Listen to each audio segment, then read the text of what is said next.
κι αν είσαι, αν έτσι αγαπάς να σε καλούνε, κι εγώ έτσι θα σε λέω. Να συγκριθεί με σένα τίποτα δεν βρίσκω, όλα κι αν τα σταθμίσω, αν στα αλήθεια πρέπει να πλήξω κάθε μάτιο φροντίδας άγχος.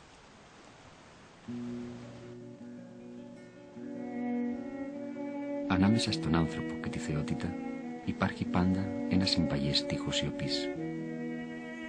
Άραγε ξέρει ο άνθρωπος τι είναι η θεότητα πέρα από την πτωχή διαίσθηση του νου του. Ο άνθρωπος ξέρει μόνο ότι πιστεύει σε έναν Θεό τον οποίο δεν μπορεί να γνωρίσει και ότι η επικοινωνία μαζί του εμποδίζεται από τα όρια της ίδιας του της ανθρώπινης φύσης.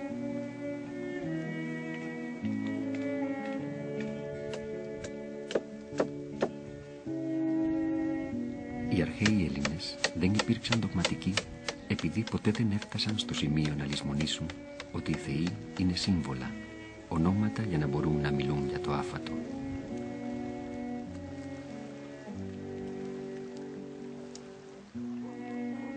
Όμως υπήρξε κάτι για το οποίο ποτέ δεν έπαψαν να προσπαθούν. Να επικοινωνήσουν με το Θείο, να γνωρίσουν τη βούλησή του, να μάθουν τουλάχιστον ποιος είναι ο Θεός που αξιώνει την οικεσία ή την ευγνωμοσύνη μας. Για τους Έλληνες, σε αντίθεση με άλλους λαούς, κανένας θνητός δεν αποφάσιζε για τη θεϊκή βούληση. Το μόνο λογικό ήταν να απευθύνεται άμεσα στη θεότητα. Γι' αυτό, αφού ετίθετο μία ερώτηση, στη συνέχεια παρατηρούταν το πέταγμα των πουλιών, ο καπνός των θυσιών, οι εικόνες που εμφανίζονταν στα όνειρα, οποιοδήποτε σημάδι που μπορούσε να σπάσει τη σιωπή. Γι' αυτό και τα μαντεία βρίσκονταν ανέκαθεν στον πυρήνα της ελληνικής θρησκείας.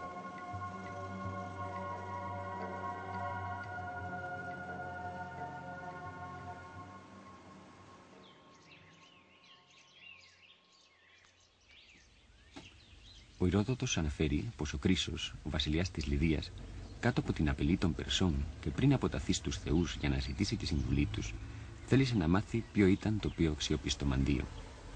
Για να τα δοκιμάσει, σκέφτηκε μία ερώτηση που την απάντησή της γνώριζε μόνο ο ίδιος και έστειλε αγγελιαφόρους να τη θέσουν στα μαντεία της Σίβας, τη Λιβύη, της Μιλήτου στην Καρία, καθώς και στα πιο αξιοσέβαστα μαντεία της Ελλάδας, της Δοδόνης, των Δελφών, των Αβών, του Τροφονίου και του Αμφιάραου. Από όλα αυτά, το πιο τιμημένο, μια και ήταν και το αρχαιότερο, ήταν το μαντίο του Δία σε τούτη τη γη της Υπήρου, στις παγωμένες κοιλάδες της Δοδόνης.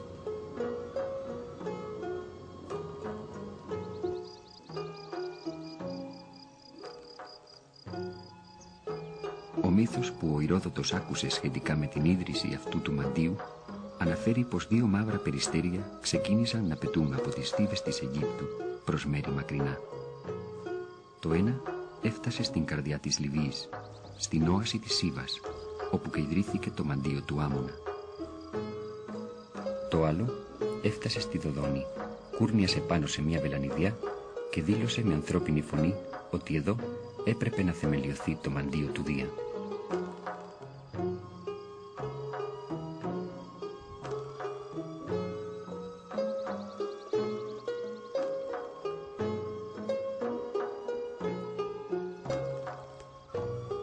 Αυτή η βελανιδιά, φυτεμένη εδώ και μερικές δεκαετίες, μεγαλώνει σήμερα στο σημείο όπου για αιώνες ολόκληρους υψωνόταν η γυρή δρύς της Δοδόνης.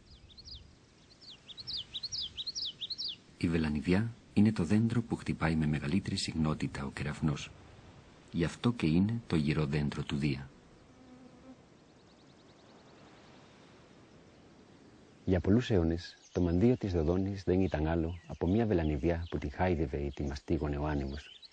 Η μοναδικότητα αυτού του ιερού έγκυται στην απουσία του ναού για το Θεό και στην πεποίθηση ότι ο Θεός χρησιμοποιούσε αυτή τη βελανιδιά σαν γήινη κατοικία του.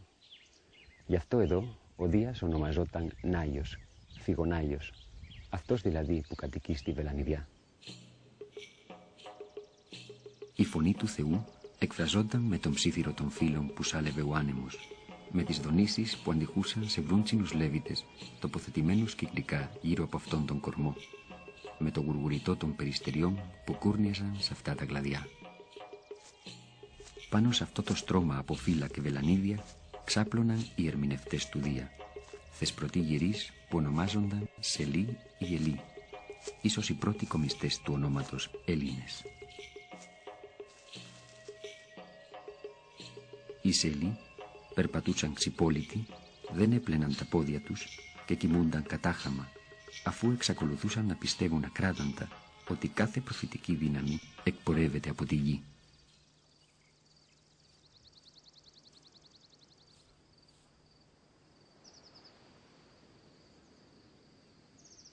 Αν η βελανιδιά της Δοδόνης είχε μαντικές ιδιότητες, οφειλόταν ακριβώς στην πρώτερη σύνδεσή της με τη γη, τη συμπαντική θεά, τη μητέρα όλων των μαντίων.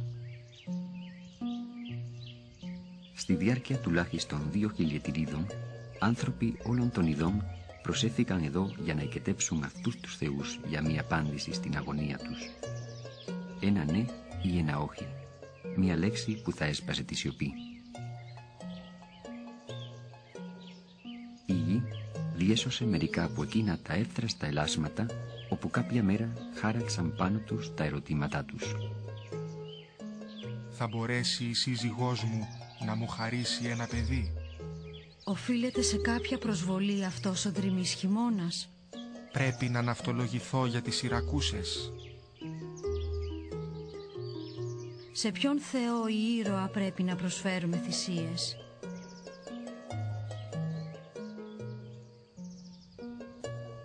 Στα τέλη του 4ου μετά Χριστόν αιώνα, για την αναζήτηση ενός υποτιθέμενου θησαυρού, η γερή βελανιδιά πελεκύθηκε και οι ρίσες της σκάφτηκαν βαθιά.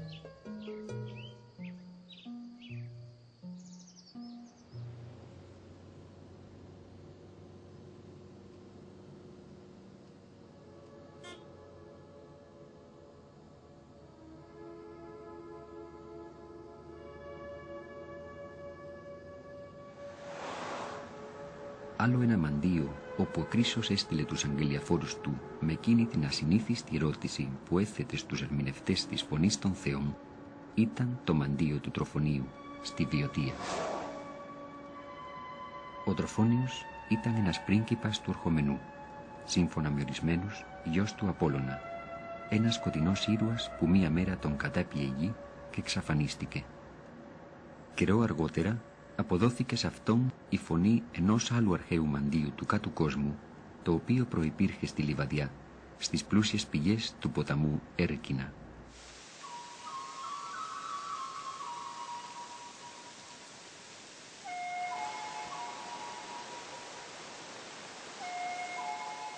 Ο Έρκινας, αυτός ο στενός ορμητικός ποταμός, ακόμα κινεί τους παλιούς νερόμυλους της Λιβαδιάς. Οι πηγές του υπήρξαν κάποτε το ιερό της Έρκινας, μιας αρχαίας θεάς της βλάστησης που την κλασική εποχή ο μύθος συσχέτιζε με τη Δήμητρα.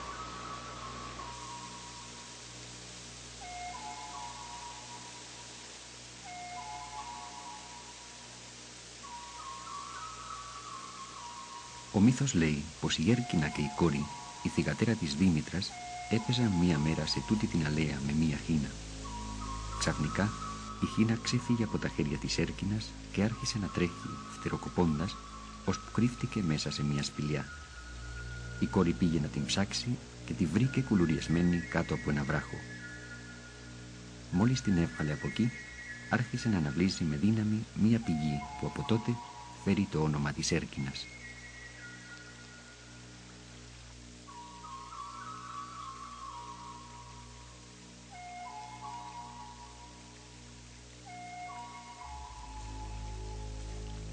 Εδώ, κοντά στις πηγές του Έρκινα, βρισκόταν το ιερό άλσος του Τροφονίου. Σε αυτές τις κόγχες βρίσκονταν κάποτε τα γάλματα του ήρωα και του κοριτσιού, κρατώντας και τα δύο σκύπτρα που πάνω τους αναρριχούνταν φίδια. Μέσα σε τούτο το φυσικό ιερό τιμόταν επίσης ο Ερμής, οι νύμφες και ο Πάνας, καθώς και η μητέρα των θεών, η Ρέα. Αυτοί που έρχονταν να συμβουλευτούν το μαντίο υποβάλλονταν για λίγες μέρες σε εξαγλισμό σε αυτό το γερό δάσος. Διέμεναν στην ονομαζόμενη οικία του αγαθού δαίμονα και της αγαθής τύχης, λούζονταν στα κρύα νερά του ποταμού και έτρωγαν μόνο από το κρέας των θυσιασμένων κρυαριών.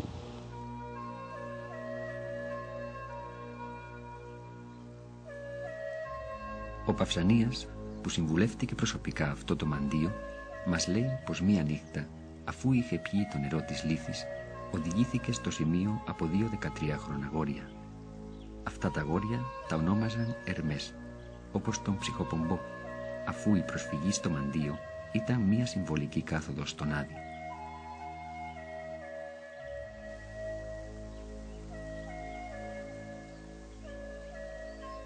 Η ακριβής είσοδος στο μαντίο δεν σώζεται, αλλά ξέρουμε πως δεν απήχε πολύ από αυτές τις πηγές. Ήταν όπως το χείλος ενός πηγαδιού. Ο χριστηριαζόμενος κατέβαινε μόνος από μία εύθραυστη χειρόσκαλα. Μόλις κατέβαινε, ξάπλωνε ανάσκελα στο έδαφος, κρατώντας τα χέρια κρυθαρόπιτες για να τις προσφέρει στα φίδια. Έχωνε τα πόδια του σε ένα στόμιο που έμοιασε με άνοιγμα φούρνου και αμέσως ένιωθε σαν να το τραβούσε στο εσωτερικό ένας βίαιος χήμαρος. Ο Πλούταρχος μας διηγείται όσα είδε ο νεαρός τίμαρχος τη νύχτα που κατέβηκε στο μαντίο. Όταν κοίταξε προς τα πάνω δεν είδε άλλη στεριά παρά κάποια νησιά που λαμπύριζαν με μια απαλή φλόγα. Όταν κοίταξε προς τα κάτω αντίκρισε μια τεράστια άβυσσο. Από εκεί έφτασαν στα αυτιά του χιλιάδες ουρλιαχτά και μουγκριτά ζώων, φωνές μικρών παιδιών, αχνά, σαν κάτι να φτάνε από πολύ μακριά και να ανέβαινε από το απέραντο κενό, και αυτό τον τρομοκράτησε πολύ. Λίγο μετά κάτι αόρατο του μίλησε και του είπε «Τίμαρχε, τι θέλεις να μάθεις?» Και εκείνος αποκρίθηκε «Τα πάντα. Άραγε υπάρχει κάτι που να μην είναι θαυμάσιο και εκπληκτικό?» Ο τίμαρχος παρέμεινε στο εσωτερικό 2 νύχτες και 1 μέρα, νιώθοντας σαν να δραπέτευε η ψυχή του από τις ρογμές του κρανίου του.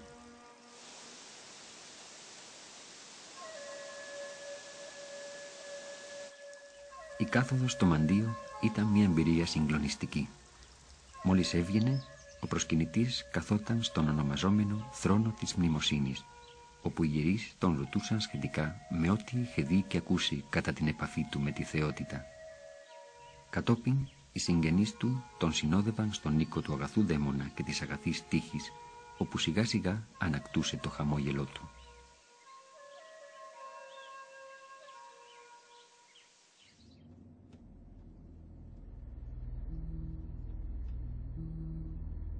Ένας ακόμα ήρωας που κατάπιε γη και που επέστρεψε στο φως με μαντικές δυνάμεις ήταν ο αργίος Αμφιάραος, ένας από τους 6 ηγέτες που πολιόρκησαν τη Θήβα. Ο Δίας έσωσε τον Αμφιάραο από το θάνατο σε εκείνη την τρομερή σε απώλειες μάχη, κάνοντας τη γη να ανοίξει και τον ήρωα να εξαφανιστεί σε ένα φάσμα με το άρμα του. Οι Ταναγραίοι έλεγαν πως συνέβη εδώ, σε τούτο τον τόπο μεταξύ Βιωτίας και Αττικής, που μάλιστα ονομάζεται Άρμα. Καιρό αργότερα, ο Αμφιάραος επανεμφανίστηκε μέσα από μία πηγή, λίγο πιο ανατολικά, σε μία κοιλάδα κοντά στον Οροπό.